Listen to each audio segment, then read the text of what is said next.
Okay, so today we'll do a little bit unusual class. We're going to talk most of the class about how to organize your week. So we'll still squeeze in the rest of some other stuff, but that's the main thing we'll do. We'll do housekeeping practice of the day, talk about your statements of the issues, talk about the briefs, talk about the Obama excerpt that you read, do the rest of the story. We will prep for, we might not need to prep the next three, we'll be ready to send out. And that'll take up more than all of our time. So housekeeping is read Brian Garner, page 26. It's about, not page 26, chapter 26. It's about the length of paragraphs. Read Rosencrantz excerpt number 18 from supplement 2. It's our first fact section that we read.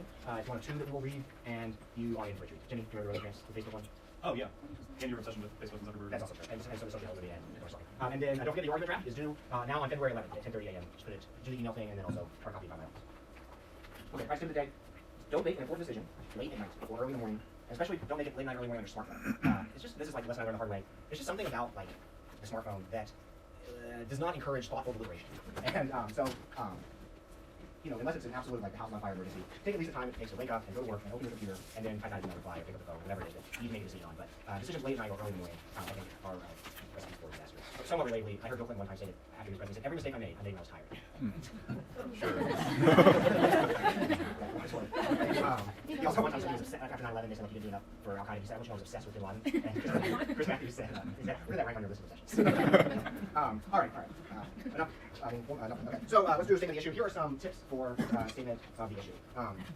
If you are the defense, what do you want to mention of one precedent in your statement of the issue? You don't have to mention a precedent. Let's say you say I'm going to spend a sentence or two on law, and in that sentence or two I'm going to mention a precedent. And you're the defense in our case. What do you think is a good precedent to mention? Yeah, Pierce. Melendez-Diaz? Yep, I think Melendez-Diaz or its kind of twin, Buchelming, are defense twins both, and they're awfully analogous. So not perfectly on point, but awfully analogous. Let's say you're the government. Who's the government?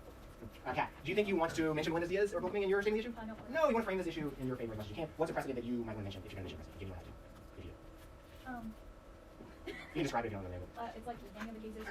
It's like Kat's like, we are so right, and they're so wrong. Like, it's like anything, and it supports us. So, any cases like where an autopsy report was not testimonial? That's true. You can do a lower court case where there's an autopsy that's found not testimonial. It's not a controlling precedent, so if you wanted to cite a controlling precedent, I would go with Williams, because that is somewhat analogous to our case. It's a Supreme Court case, and the defense loses there, so because they're not testimonial. What about facts? So let's go back here. So you on the defense. Okay. So what are some facts before saying the issue? Spend one or two sentences on law, one or two sentences on facts. As a general matter, by the way, the statements of the issue were a little long. And so it was so universal that that's got to be on me, just in terms of how I have like somehow described them as maybe a little longer than ideal. So they weren't like preposterously long, but it should be like not a long paragraph is what you're looking for. So we'll look at some examples, although they're a little long too. Okay, Pierce, what are some, when you spend a sentence or two on facts in our case, what are some facts that you would want to emphasize for the defense? Well, there's, you mean in just the statement of the issue? Yep, just in the issue. It would be the non-testimonial nature of certain documents and the testimonial nature of other documents and how ours fit into the testimonial bucket, thus even... Yeah, but try to be specific. What is a specific fact from our case that's good for the defense? Here's an example. Oh, go ahead, sorry. Okay. The fact that the defendant was not able to cross-examine the original person, the original drafter of the autopsy report, either before or after, and they got replaced with somebody else. Yeah, so that's fair. This person who created this report was never cross-examined, didn't testify at trial. That is what triggers the inquiry into whether it's testimonial. What are some facts that you can include in your statement of the issue rather that would encourage the reader to think that this out-of-court statement was testimonial? Yeah. Yeah, I wouldn't go there. That goes a little bit toward like was there enough evidence in addition to this. We're keeping like we're not doing harmless error analysis. Our whole brief laser focus was this out-of-court statement testimonial and was either a sufficient substitute witness. Yeah, Allison. Could you say the primary purpose of the autopsy was to prove that the death was the result of a violent injury?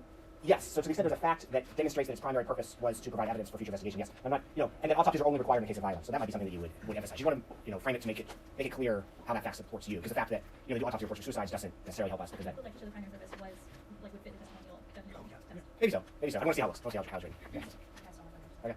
Michael, interest. Oh, because the autopsy was signed, so it was just one statement that kind of differentiated away the police were thinking at that point. Yeah, I think that the fact that it was a signed statement, very, very important, because we're going to talk about later today. One of the tests is what formality or solemnity of the out-of-court statement, and it being signed is a key fact suggesting formality is solemnity. Yeah, Pierce.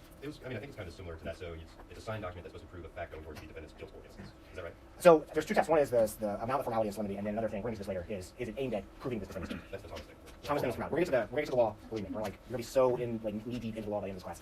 But right now, just facts. Some facts are useful. And maybe we're going to do this issue discussion after we do the law. Actually, why don't we do that? We'll pause this and we'll come back to statements of the issue after we explore the law. That makes sense. Okay, so let's talk. Let's pause.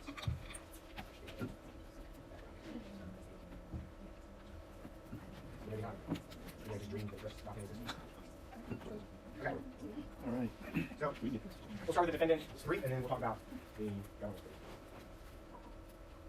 All right. So your argument section should begin with a paragraph or two that just kind of provides a little context for what's to follow. If you're the defendant, this is a good opportunity to talk about how important the Confrontation Clause is to our history, to our system of justice, and also to set up that the rest of this brief is going to be about whether stuff was testimonial. That matters because we're considering witnesses who did not appear at trial, and who are not cross-examined by the defense before that. And when that happens, their statements cannot be admitted into evidence if they are testimonial statements. So that leads to a question, were the statements at issue here testimonial? Do you want to kind of explain why testimonial matters? This says before getting to 2, but it should say before getting to 1. Okay. Roman numeral 1, I would suggest should focus on the autopsy report and the death certificate, which are two sides of the same coin. Your argument of the defendant is that they were improperly admitted into evidence. Why? Because they were testimonial statements. Out of court, testimonial statements that were not subject to cross-examination violate the Confrontation Clause. Everyone agrees they were out of court. Everyone agrees they were not subject to cross-examination. The only thing we disagree about were they testimonial. They were testimonial. The autopsy report and death certificate were testimonial. That's your argument number 1. And they were testimonial for 2 reasons. Because we care about 2 factors. And the first factor we care about is what was the primary purpose of the out-of-court statement? What was the primary purpose of the autopsy report and death certificate? That's the most important factor. Time and again, courts come back to this factor. They try to figure out what was the primary purpose of the out-of-court statement. Think back to Davis. This was the second case right after Crawford. There were 2 conversations out of court recorded and tried to introduce evidence in the 2 Davis cases. One was a 911 call. Help, police, come here, I need you. Of course, said that's not testimonial because its primary purpose was not to provide evidence for a future trial. Its primary purpose was to get help in an emergency.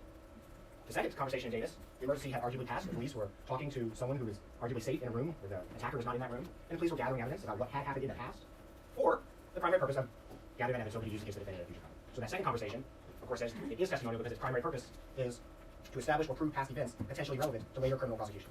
You don't have to write that word for word. If you've done your research, you will find this in case after case after case. But it's testimonial if the primary purpose is to establish or prove past events potentially relevant to later criminal prosecution. Now, I just summarized the rule explanation for the primary purpose test. But you start general with a summary like that, and you get specific. So, what are some Supreme Court precedents, some controlled, some binding precedents that are going to be useful in explaining the primary purpose test? Haley, Sorry, do you have a question? what are some Supreme Court precedents that will be useful in explaining the primary purpose test?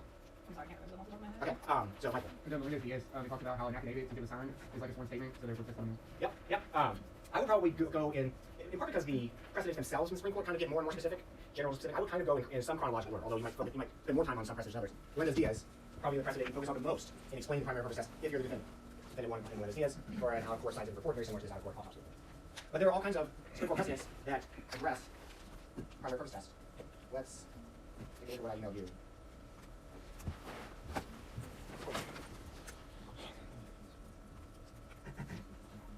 So these Supreme Court cases, Crawford, Davis, Melendez-Diaz, Volkman, Williams, they all have something to say about what is testimonial. Crawford kind of introduces us to the notion that testimonial statements require in-court testimony or prior cross-examination. Davis is the first case to really try to define testimonial. Testimonial, when its primary purpose is to establish or prove past events potentially relevant to criminal prosecution. Melendez-Diaz says that doesn't just apply to words coming out of people's mouths out of court. It can apply to a scientific report created by a machine. The machine still has to be run by someone. So the primary purpose of a cocaine test in Melendez-Diaz was to establish or prove past events potentially relevant to criminal prosecution. And likewise, the blood alcohol level test in Volkman. So by the time you get through these 4 precedents, and I would suggest focusing most on Melendez-Diaz and Volkman, if you're the defense, you have explained the rule for the primary purpose test. You've explained kind of the abstract rule to establish or prove past events potentially relevant to later criminal prosecution. But in addition to the abstract rule, you've given some examples. Cocaine test, after someone's been arrested for possessing cocaine. A blood alcohol test, after someone's been arrested for driving drunk. Now, you gotta address Williams before you're done. Williams is really bad for you. Williams says, maybe the primary purpose is not to establish or prove past events potentially relevant to later criminal prosecution if the out-of-court test does not have this defendant in mind. It is not a test that's trying to find evidence against this particular defendant. In Melendez-Diaz, it was trying to find evidence against Melendez-Diaz, who was already under arrest. Same thing with Volkman. But when the DNA test was run in Williams, no one had any idea that Williams was innocent. He certainly wasn't under arrest. They weren't running that test in order to collect evidence against Williams. They didn't even know who he was. So it's really bad for this rule explanation for the defendant, but there's one good thing that you got going for you, and that is, everything I just said about Williams was just a plurality. So you made crystal clear to your reader that is not binding law. That is not binding law. Spend as little time on Williams as possible, and you want to emphasize as much as possible. It's not binding law. Okay, rule explanation for primary purpose if you're the defendant. We talked about the controlling Supreme Court cases. Then I would move to non-binding lower court cases. In a way, this is doing two strategies that we talked about all throughout the year. One is going general to specific. The Supreme Court talks about primary purpose test as a general matter. It's never had the opportunity to address autopsy reports specifically. The lower courts have. So you start general to specific. But also, another strategy that we usually do is you lead with strong. You lead with your authority. And then the non-binding authority can supplement that, can inform that. In terms of federal cases, and I get the names confused, honestly, but I think it's Ignatiak that said an autopsy report is testimonial. Anybody remember that very well? So, that's great for you. Of course, James and Felice said it's not. Felice matters a little less, I would think, because it was decided before Melendez-Diaz and Volkman. But James was decided after that, and the court, Second Circuit still said autopsy report is not testimonial. So, what do you do with that? Look for a way to distinguish it. In your rule application, you'll distinguish from our facts, but in your rule explanation, you want to explain to the reader what was different about Ignatiak versus James. And then when you get to your application, we'll get to that second, you want to explain why the things that are different are things that are present in our case. The things that Ignatiak had that James didn't are present in our case. The things that James had that Ignatiak didn't, we don't have those here. State court cases, I sent those out, they're worth a read. And so then now that you have explained from general to specific, from binding to non-binding, now you've explained the primary purpose test, you then move into applying the primary purpose test. Questions? So, with that exact wording again. To establish or prove past events potentially relevant to later criminal prosecution. We need to find some facts in our case that suggest this autopsy report was, maybe I should like that. To establish or prove past events potentially relevant to later criminal prosecution. What are some facts that show that the primary purpose of this autopsy report was to provide evidence about past events for future prosecution? Melvin. Anything, any facts about our autopsy report or all autopsy reports that suggest they are created for the purpose of proving, establishing facts about past events for the purpose of future prosecution? So for the autopsy report, in our case, they talk about like where the hand placement was, as far as like the initial bullet site or whatever, and how the hand fell into the tub. So they use that to show that like the defendant is probably culpable. Yeah, I think that's along the right lines. I mean, I think one of the key facts that shows the purpose of our autopsy report was to establish evidence about past events for the purposes of future prosecution is that the medical examiner wrote the word homicide on the report based on what Melvin was saying. The medical examiner discovered some facts, and upon their discovery, realized this was a homicide, and then concluded, and then created the report in order to document it. Another fact that suggests that the primary purpose of this autopsy report was to establish facts about past events for future prosecution is that the medical examiner is required to notify law enforcement when it's a homicide. So the medical examiner knew when he created the report that this was something that he would be required to report to law enforcement and would then be used by law enforcement. Let's see, I think there's one more fact. What's that?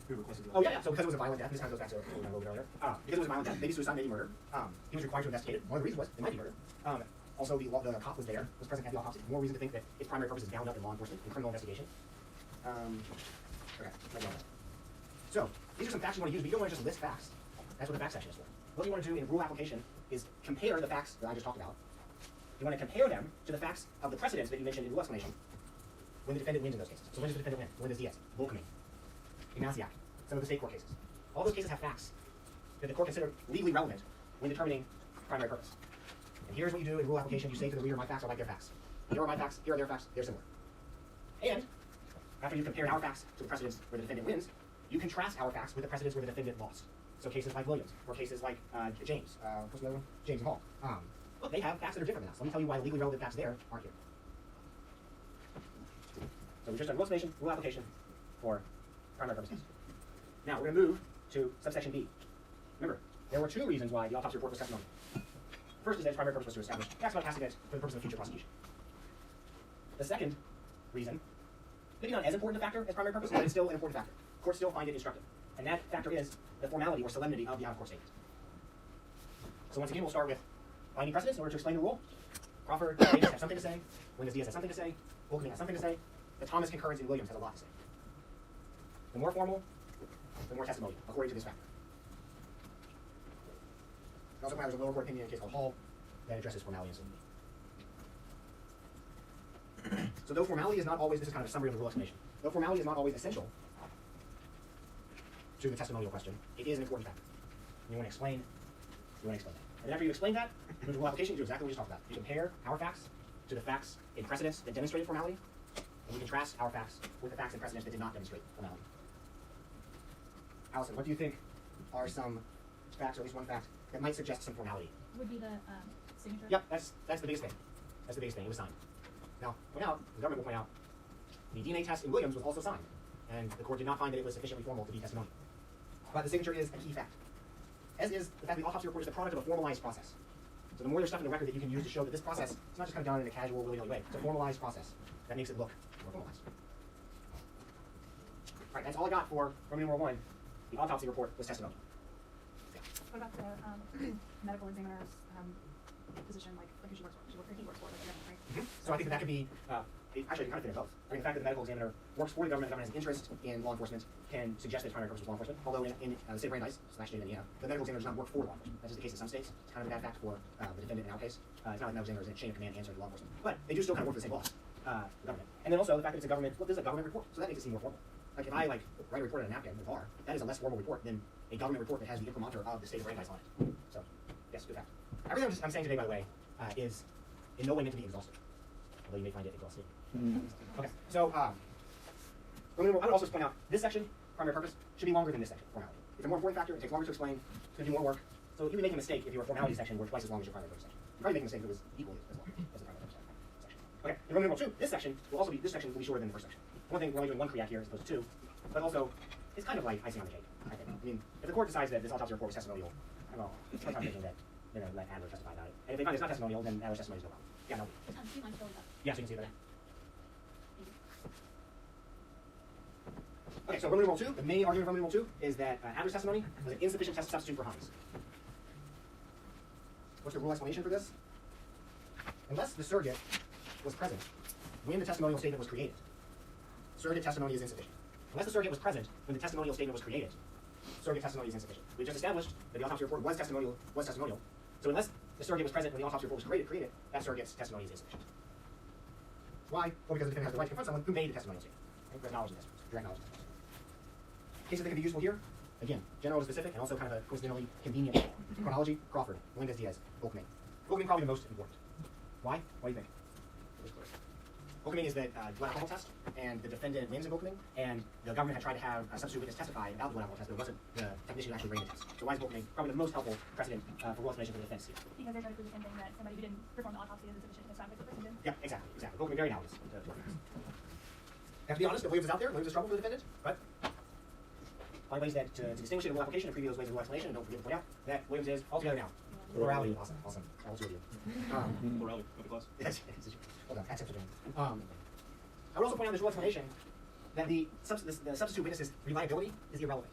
Under Crawford, which is still controlling precedent, even though a lot of people in the current court hate it, Crawford's still controlling precedent, and it made a point of saying we don't care how reliable the substitute for confrontation is. So no matter, look, Dr. Adler, she might have there's a line from one of the precedents. She might be the second coming of Pierre Curie and Madame Curie and the great scientist in the history of the world. Doesn't matter how reliable she is. Systematic gives that defendant the right to confront the person who made the mistake, confront the defendant's actual accuser. Nazi Act has something to say on this that's good for the defense. James has something to say for this that's not as good. Then when you get to rule, you now explain the rule, and then you apply the rule. How? Do the same thing that we were doing before. Compare and contrast. You don't need to use specific case names, but what kinds of cases do we want to compare our facts to? For instance? Yeah. Case where there's been one. In particular, cases where a substitute witness was insufficient. The government tried to substitute witness and of course said it's insufficient. So Volkmann and some lower court cases are the leading analogous cases. Then you want to contrast our facts with the facts of cases where the defendant's lost. There's some lower court cases, and of course, there's Williams back again.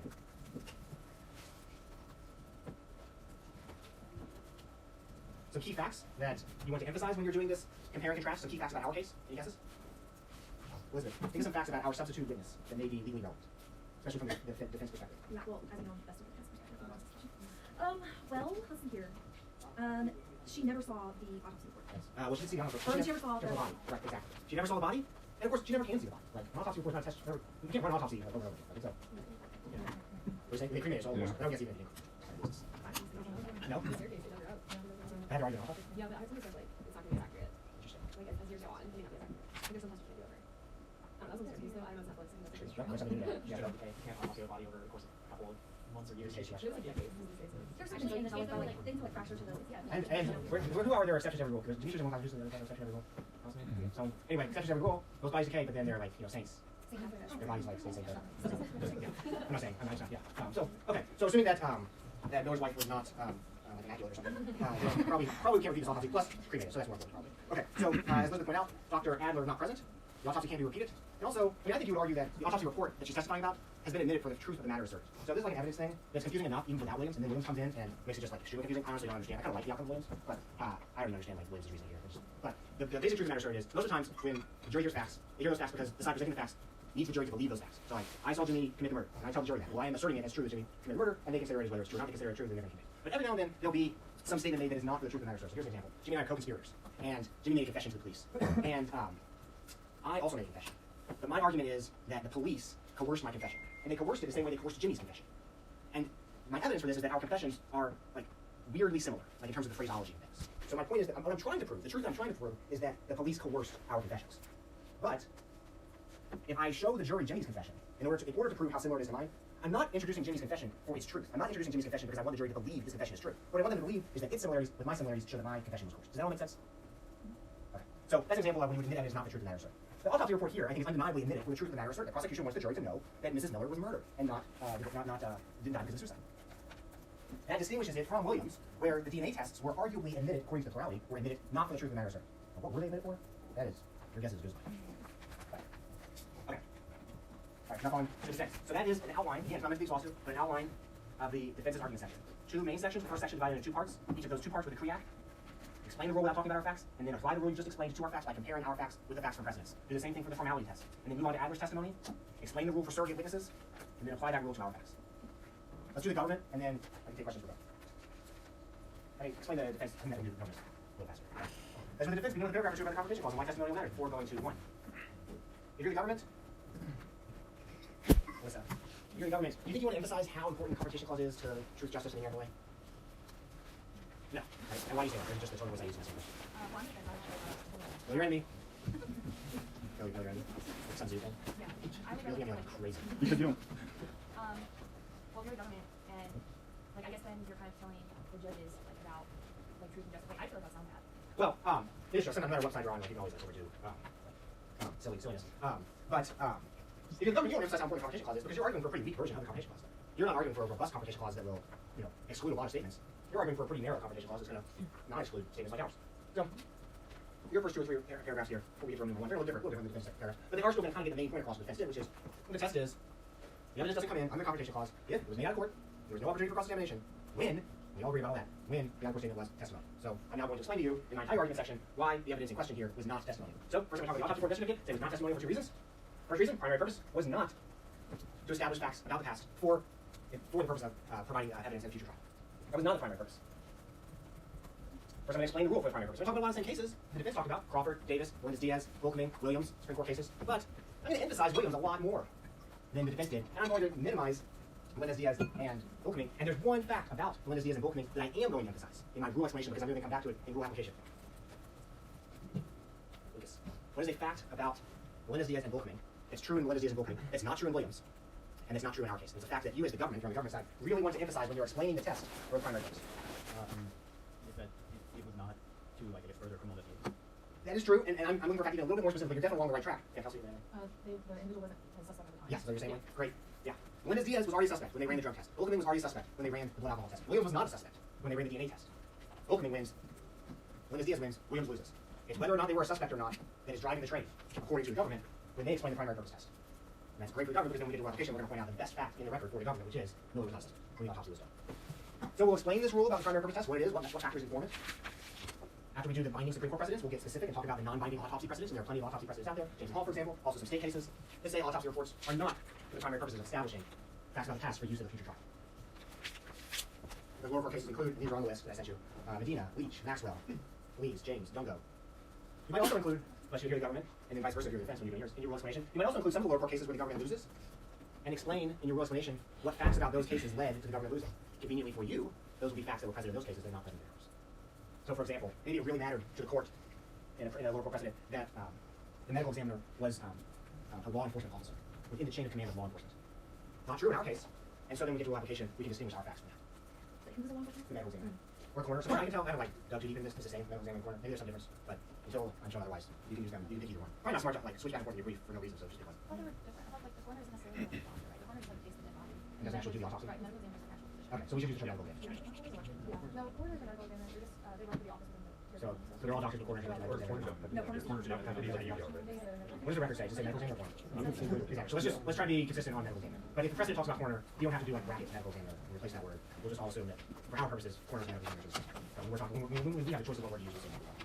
Okay. I have no idea where I was. The primary purpose of explanation we explained now we're going to do application. We're going to say that the primary purpose of the autopsy report of Miller was not to establish facts about the past for use in a future trial. Obviously, the key factor we emphasize is that Mr. Miller, not even a party yet. We're going to compare our facts to the facts of precedents that said not testimonial, not primary purpose for law enforcement, and we're going to contrast our facts with precedents that said yes, primary purpose, yes, testimonial. What are some key facts in addition to Miller not being a suspect? My next card just says section 2, so all together now. Margaret. Key facts suggesting that the primary purpose of this autopsy was not to establish facts about past for use in the future. The fact that they said it was routine and anybody went down. Yep, exactly. Now, the routine part, better for the violent death part, made it a little better for the defense. But this is routine, this is regular course of business. The medical examiner's job is not criminal investigation. The purpose of having a medical examiner do autopsies, there are multiple purposes. It can be everything from insurance claims to helping a grieving family cope, to any number of things. There's a case called Dungo that lists some of the many purposes of autopsies. Some of the main purposes that are not criminal, not related to criminal investigations. So Miller was not a suspect. There was not even a homicide investigation. Therefore, the medical examiner didn't know when he began the report, or he began the autopsy, that his report would be used for trial. It's created a regular course of business. And I think the government can argue there's a pretty weak statutory relationship between the medical examiner and law enforcement. Remember, the defense argued that, well, there is a relationship because the medical examiner is required by law to report a homicide to law enforcement. But compared to, but that, I think the government argued that's a pretty weak statutory relationship. The non-chain of command is distinguishable from other medical examiners that are more chain. So again, explain the rule, compare to government precedents, contrast to defense precedent, using our facts, using their facts. You can really see, I think, hopefully, how deep we need to dig into the facts of the precedents. Because a lot of these precedents on autopsies are hinging on the facts, and even the non-autopsy, Melendez-Diaz, Volkming, and Williams are coming out in different directions. On the surface, that's because of their facts. Now, we can speculate that maybe the real reason is that personnel changes in the court or justices changing their mind. But in the lower court, if there are factual distinctions that are really relevant, that's what's going to drive the train. Okay, primary purpose we just did, now do formality solemnity. You say to the reader it's not the most important factor, but it is an important factor. Courts do find it to be instructive, they find it to be at least somewhat informative. So let me explain what makes a court statement formal or solemn. Precedents that can be useful for that include Crawford, Davis, the same as for the defense. Melendez-Diaz, Volkming, Williams concurrence. And some lower court opinions that also seem to care, Medina and Dungo, for example. And then we'll have occasions so before you compare our facts with formal facts in previous precedents, and you contrast you compare our facts with informal facts in precedents, and you contrast our facts with formal facts in precedents. So you find a precedent where the court said not formal, so not testimonial, and you say to the reader, our facts are just like that facts, just like those facts. And you find a precedent where the court says formal, so therefore testimonial, and you say to the reader, our facts are nothing like those facts. Here are all the differences, all the legally relevant differences. What are some key facts that would suggest our autopsy report not that formal? There's Joe. Some facts from our case that would suggest our autopsy report not a particularly formal statement.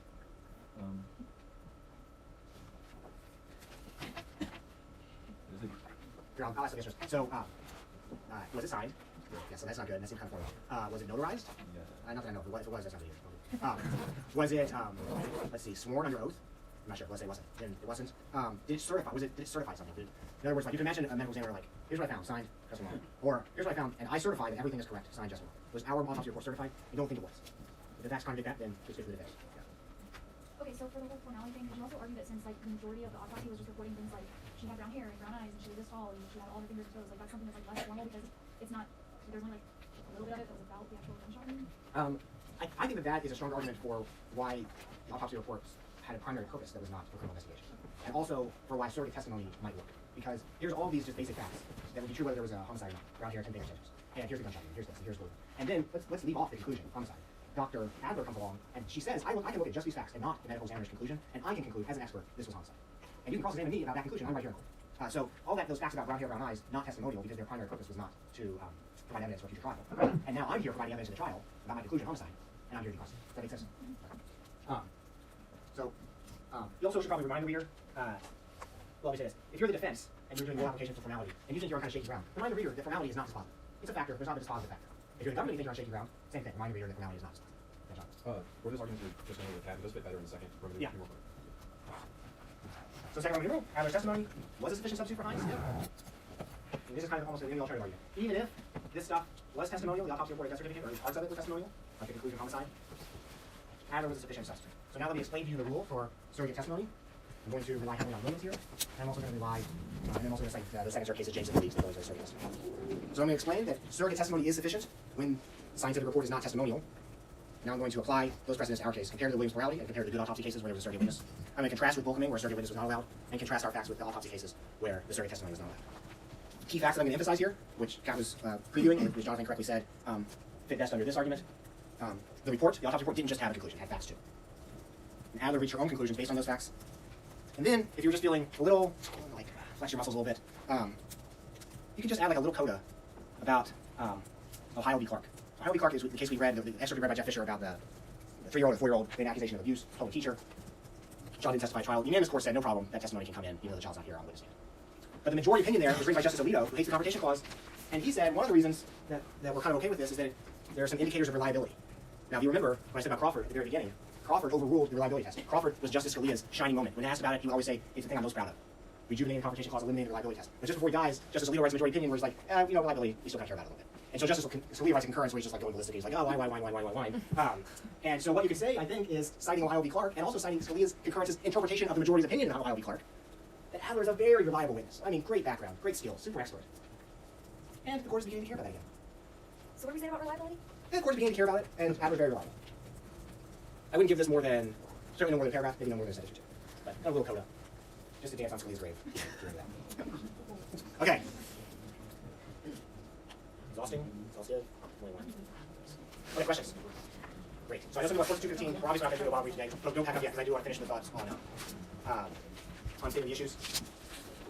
And then preview the article you're reading. Okay. Okay, we got time. So we're taking. Let me read this first statement of the issue, and you tell me whether you think it is written by the government or by the defendant. The Sixth Amendment's Confrontation Clause provides that in all criminal prosecution, the accused shall enjoy the right to be confronted with witnesses against him. By the way, I wouldn't cite Crawford here, I would just cite the Sixth Amendment itself. The most cited the Sixth Amendment. Statements are considered testimonial under the clause with their primary purpose to further criminal investigation. When Robert Miller's wife died of suspected suicide, an autopsy was performed as a standard procedure to confirm the cause of death. There was no criminal investigation underway when the autopsy came back as a homicide. Miller was later charged with her murder, and the state medical examiner who testified in Moore's trial was not the one who performed the autopsy. It is a routinely performed autopsy considered testimonial and a violation of the defendant's right to confront when the person who performed it did not testify. And hopefully, even though I picked these as examples of I think especially good ones, as I read it, you should be seeing some things that you're like, oh, I would do something different, than that. Because none of these are perfect. This one's not either. Hey, do you think it's government or defendant? That's going to be government. I think it's the government because they emphasize that it was a routinely performed autopsy. They emphasize there was no criminal investigation underway. So you kind of see how these facts that are good for the government get kind of emphasized in the state of the issue. Now, I wouldn't cite when it is for the government, and there was another thing I wouldn't do here. All right, next one goes to Jonathan. The Confrontation Clause states individuals have the right to be confronted with the witnesses against them. However, this right only extends to testimonial statements. Testimonials define statements that are made to prepare for litigation. A routine autopsy report made by Dr. Hines when suicide was suspected. It wasn't until after the report was made. When there was murder was presentation. So another Dr. Hines. This is the government too. I'll just tell you. No same reasons. The Confrontation Clause in 6 minutes is still Jonathan. Grants criminal defense right to cross the other witnesses testify against them at a hearing. Monica Adler's testimony regarding autopsy, key testimony regarding autopsy report. Court convicted Miller for murder of his wife. However, Dr. Hines, not Dr. Adler, conducted the actual autopsy report because Dr. Hines was a waiter in trial. No opportunity to cross examine the autopsy conducted was in violation of the Confrontation Clause 6 minutes. What do you think? Or no, defense. I think it's the defense. It's not slanted way in favor of the defense, but that's okay. It can be slanted a little bit, and also, the less it's slanted, the less it's obviously slanted, the less it's transparently slanted, the more credibility it has with the reader. But it emphasizes that this was key testimony. Doesn't really affect Confrontation Clause analysis, but it's a nice atmosphere. Talks about the importance of cross-examining, emphasizes that Adler did not conduct the autopsy or write the report, nor had no